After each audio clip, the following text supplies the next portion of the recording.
is going to be hard for me. And I hope that you guys will all give me the grace that I need to get through this. I want to thank everybody that's here today to remember and to honor my dad. For all those that have shared cards and said flowers, and the words of empathy that he shared with my family during this difficult time has meant so much. You know, over the past few weeks, I've had a chance to talk to many of you about my dad and try to get to understand and know who he was prior to the men I knew. I talked to his sisters, I talked to cousins, I talked to other people that knew him, and I've learned so much about him. My pride, the love for my dad, the empathy I have for my father, knowing where he came from and what he did with his life, has grown exponentially.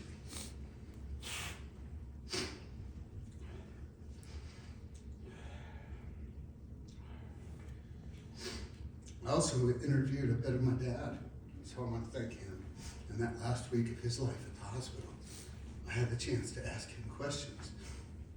Some of them very meaningful and personal questions. His life as a child, his dreams, his relationships, and his hopes for our family for the future. I learned a lot about the difficulties my dad faced during his childhood. And it really helped me to understand and relate to his dreams that he always had for a better life. A better life for everyone that he loved. So many of you told of my dad's passion, his faithfulness, his sense of morality, his intelligence, generosity, and the deep love he had for his family. And his great sense of humor. My dad loved cartoons and anything that made him laugh. I always remember going to see him, and there was always one of three things on the television from my dad. It was either Friends, The Andy Griffith Show, or Everybody Loves Raymond. All comedies. But the best part about it was, if you were there long enough to watch a new show start, within about the first 3 seconds of the first scene, he would tell you, oh, this is where Rachel and Ross do this. This is where Andy says this. He was the king of reruns. He knew almost all those shows by heart. He knew every line. I learned my father was a great athlete and a good student. In fact, my dad was the first person in his family to graduate high school. He was featured in the Denver Post for his accomplishments on the cross-country team at East High School. As a boy, my father loved his family. I'm told he was my mother's favorite, or his mother's favorite. Anyone here that was around to see that relationship while they were both alive would agree. Betty, my dad's sister, told me how my dad could barely get up for school. In the morning, he would get dressed and he'd lay on a recliner, and their mother would force Betty to put on his shoes for him. That's a mama's boy. My dad was the embodiment of the biblical term of being your brother's keeper. His first bond was with his older Betty sister, and it was so apparent how much my dad and Betty loved and cared for one another. They had a unique bond of common experiences that allowed them to relate to each other. They were comrades. They fought next to each other to find peace, to find love, to find a bit of happiness and pride in themselves. My father told me a story about my Aunt Betty. He just remembered sharing a bedroom in their house on 34th and Lafayette. He told me how they would just enjoy being innocent kids, playing and laughing in that shared bedroom. And Betty shared with me a story of them waking in the middle of the night, heading to the bathroom. And on the way to the bathroom, my dad falling over a chair in the middle of the dining room that was left out by their parents who had had some friends over playing cards earlier in the night. The chair wasn't where my dad expected it to be, and he fell over, and they laughed hysterically for a long time after that. My father actually stood in for Betty and gave her away for her wedding. My dad also loved his sister Hopi. On one occasion, he came to her time at a very difficult time in her life, and the only way a big brother could, he had to set a few things straight. By the way, my dad's sisters, his sister-in-law Gloria, and many of his cousins and relatives here today, they know my dad as Herbie. His given name was Herbert Joseph Padilla. He changed his name because he didn't like it. But for a few, he will always be Herbie. And as he got older, I believe my dad considered a real term of endearment to hear Herbie. My dad also had two brothers, Emilio and Richard. My uncle Emilio, Chet, as we knew him, went through some rough times as a young man. He got himself in a bad place with the law. And in the ultimate expression of being his brother's keeper, my dad took the fall for a crime he did not commit. He actually showed up in court. He lied, said that it wasn't Chet, but it was him, in order to keep his brother from having to go to prison. He did the only thing in his power to protect his brother from the troubles he had and invited into his life. It impacted my dad's future, but it was who my dad was. Then there's Richard, my dad's youngest brother, the namesake of my little brother. In so many ways, my father fathered his little brother Richie. He took him to baseball, he attended school functions with him, and he cared and mentored for him. I'm told Richard was a sweet soul with sweet eyes. And I'd like to think that my dad's love helped that sweetness to shine through those eyes. Richard's life was cut short, and it changed my father. He never really recovered. And to quote my brother Aaron, it changed the trajectory of his life altogether. As a boy, my dad worked with his father as a cabinet maker. At 18, he worked for Sears and Roebuck as a salesman. At 19, he freely enlisted into the military during the Vietnam War. He joined the Marines, went to boot camp at Fort Pendleton, and was honorably discharged due to medical issues with his ankles. I'm sure that was due to the force Betty used to put his shoes on. He returned, and he became somewhat of an activist. He marched with Wellington Webb and Corky Gonzalez during the Civil Rights Movement when the country was so divided. I remember him telling me how proud he was to be a part of that. And it was pure and true and had a distinct purpose of creating equal opportunities for every American. My dad loved the underdog because he was the underdog. Also, he later became an insurance salesman. During that time, he was a top salesperson, won a trip to London, England. It was the only time my father ever stepped outside of the country and took my mom on that trip.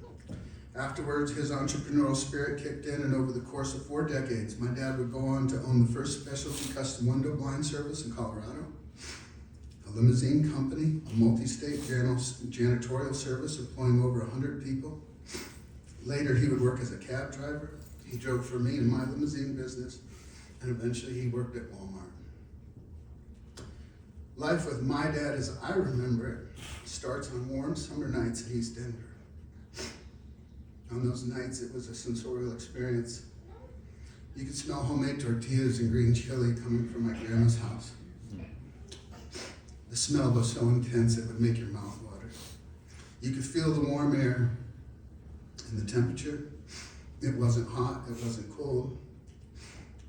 It was perfect against your skin. I could still see my dad sitting under the backyard gazebo with my grandpa by his side. They're drinking, playing cards with family. You could hear the roar of lions come across York Street from the Denver Zoo. The sound was powerful as it resonated off the lake next to the zoo and traveled to our home. We lived on Vine Street. My dad, mom, my brothers, my grandparents, my aunt, my cousins. We were surrounded by relatives. because we were all jammed into two little houses with a shared backyard. We were football's toss away from City Park, the Denver Zoo, the City Park Golf Course, Wyman Elementary, and our favorite candy store, Welty's. It was a place that comforted us. You could hear it, you could smell it, you could feel it. It was a place where my dad made his life, where he worked, where he loved, where he dreamed, and enjoyed small pleasures. It's where he suffered pain, he had his heart broke, where he taught my brothers and myself about life, and where my dad did his very best, the best he could, to hold off the demons, outside and inside, that sought to destroy him, his home, his family, and his town. Our dad was our protector. He was such a big man to me, and the size alone made me feel safe. I remember being in the backyard with my family, packing our backpacks for what was to be the greatest adventure of our lives. My father took us on a backpack trip in the middle of the Flat Tops Wilderness for over 40 days in 1981. It changed the trajectory of my life. And it changed the meaning of freeze-dried food, too. There's a joke there. My dad loved music. He loved theatrical scores. He loved classical music. And he loved love songs. But he loved all kinds of music. One of the most uplifting moments this past week is having Mary Beth go through his phone to see the diversity of music that he had and sharing a playlist of it, of some of his favorites. For those of you who knew him closely, one of his greatest joys was owning a black lacquer Kimball grand piano. We all remember the great joy it brought him to play that piano. Music transported my father.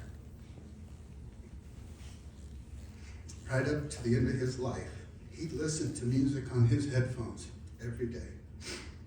And I know my dad, who sat staring at those same four walls at Mountain Vista, would put on those headphones. He'd close his eyes, and he was transported out of that place. Music took him wherever he wanted to go. He saw whatever he wanted to see. Man, I wish I could see into the mind's eye of where my dad went. My dad loved food. He spoke love through food. I remember hearing him telling his grandkids, the Schwann's man is here, pick whatever you want. I can't tell you how often I recall my dad pulling out a wad of cash, because that was his style. Never had a checking account in his life. He was also speaking to his generosity. But he would pull out that cash and he'd give it to Mary Beth and he'd say, Mija, go buy some steaks or pork chops. Before she left, he would also say, and don't get those thin ones. Get the really thick, good ones. And not the little potatoes, the big potatoes. Mary Beth and my father loved each other through their acts of service to each other and through food.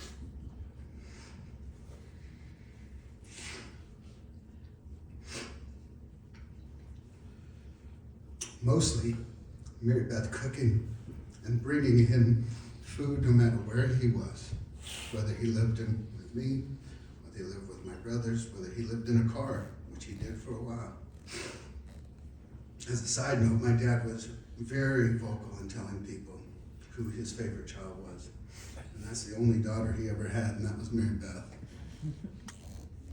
My dad was proud to have 3 sons. Aaron was the firstborn, and to me seems to reflect my father most in stature and the love of his music. And Aaron has always been mine and Richard's keeper. My youngest brother, Richie, like my dad, he was the golden boy. He and my dad were pals.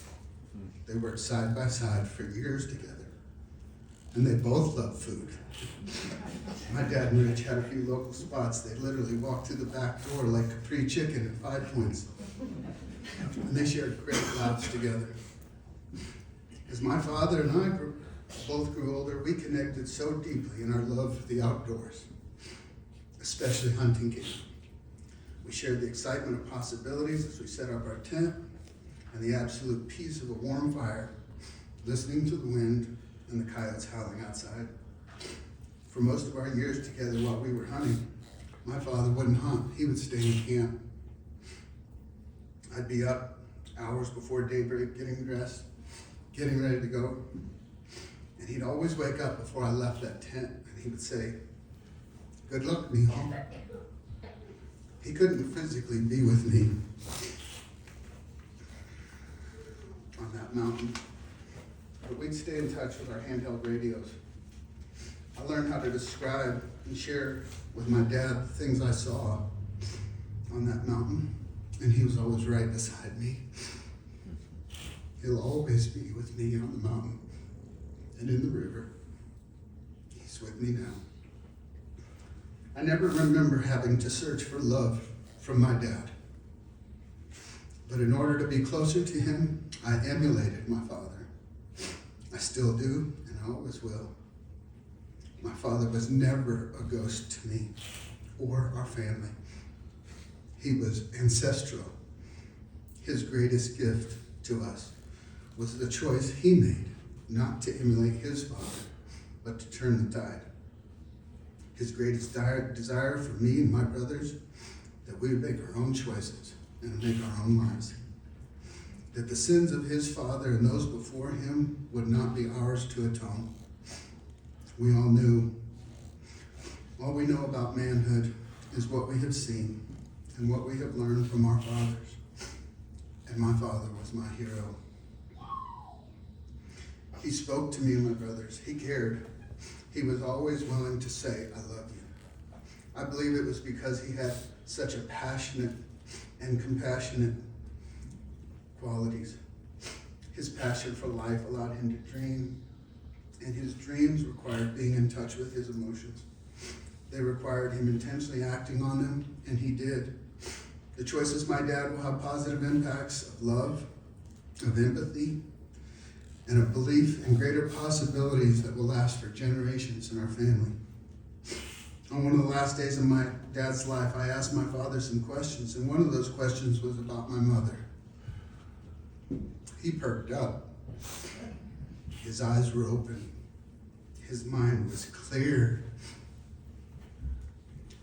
And he told me of the first night he saw her as she came into the view of his headlights at a party.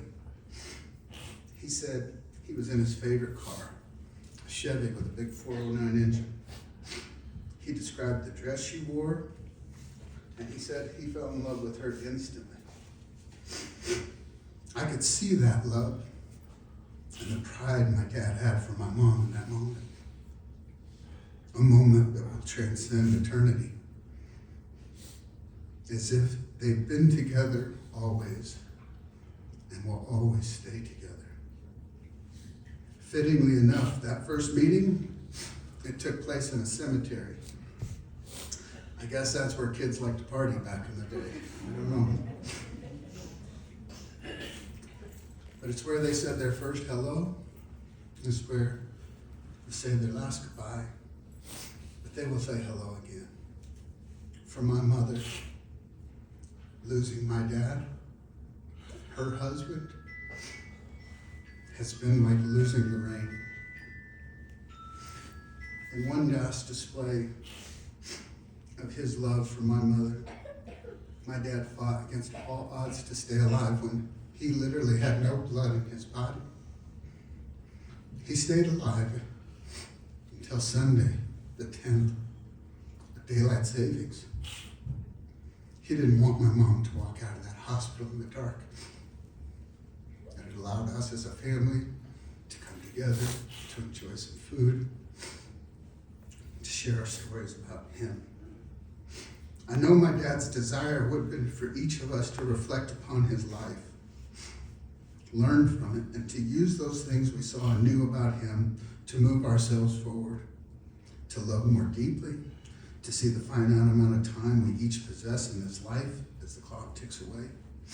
He'd want each of us to live with more compassion, more passion, more laughter, more music, and more food. The single most impactful thing my father ever told me was, and I quote, "Davy, there's only one thing in this world that slows the hands of time, and that is spending time with the people you love." My dad would urge each of us to cherish the moments many of us take for granted and encourage each of us to dream and dream really big. It's such an honor to be here and give my father's eulogy. To try and capture my father through stories and memories of who he was and what he meant to all of us. I've tried to speak on behalf of many, but in the end, I see my dad through the lens of 53 years of presence in my life. I was his Mijo, his Davy, and his Moko on occasion, because my nose always runs, just like my dad's did. I'd like to share an excerpt from a letter I wrote my dad 2 years ago.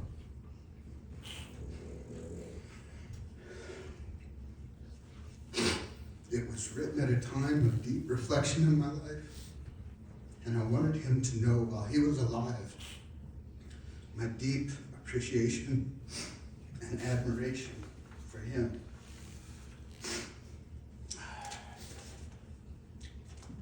Pops, I wanted to say so many things for so long. As I contemplate life and look at what the next decades hold, I can't help but look back at the past and see how you shaped me. I will never forget the first camp on the White River. It was the genesis of a once-in-a-lifetime trip and a million memories and dreams that fueled my life. I'll never forget you whispering to Mom, "He's a natural," when you saw me cast a fly rod.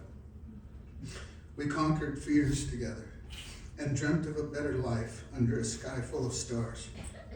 I felt closer to God. I felt good about who I was. Our family was strong. We were self-sufficient and accomplished. I learned so much, and although we came home without a house, I always knew the value of my family. I never lost respect for what you gave me. No amount of money could ever be as valuable. Your words and the time you've spent with me were priceless. I will cherish those memories forever. My life has been a testament of how impactful your decisions were. The decision to seize the summer, to take a total leap of faith and go for it.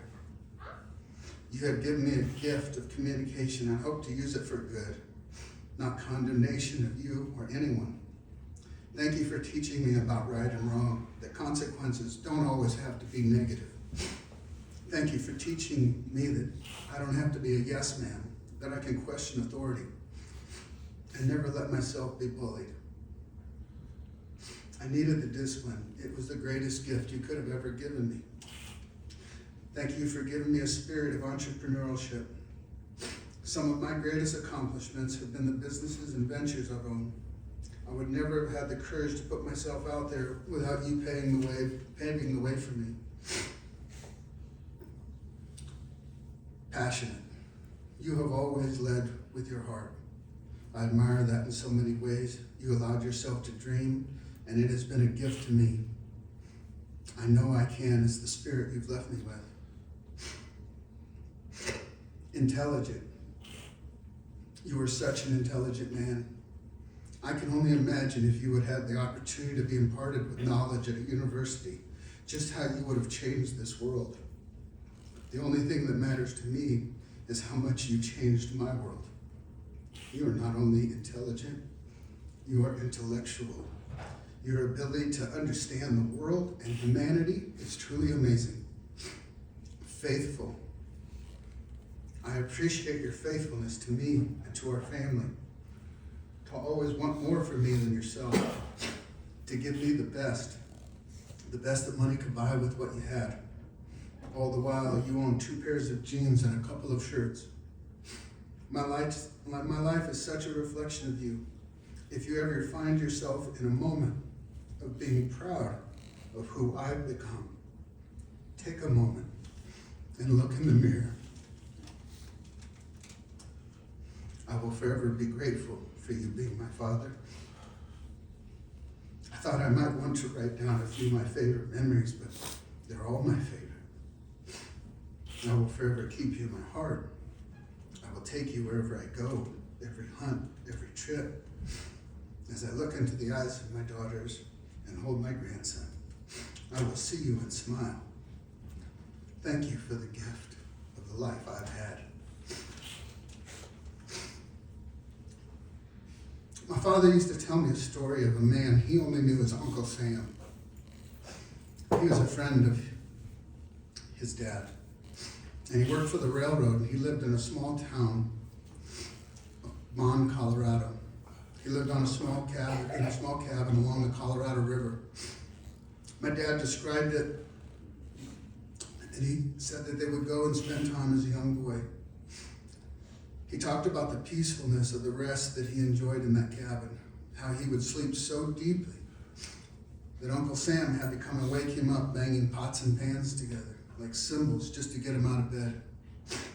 And that's where I picture my dad now, with a warm fire, the smell of fresh tortillas and green chili wafting in from the kitchen, and the coolness of the evening air coming through the window.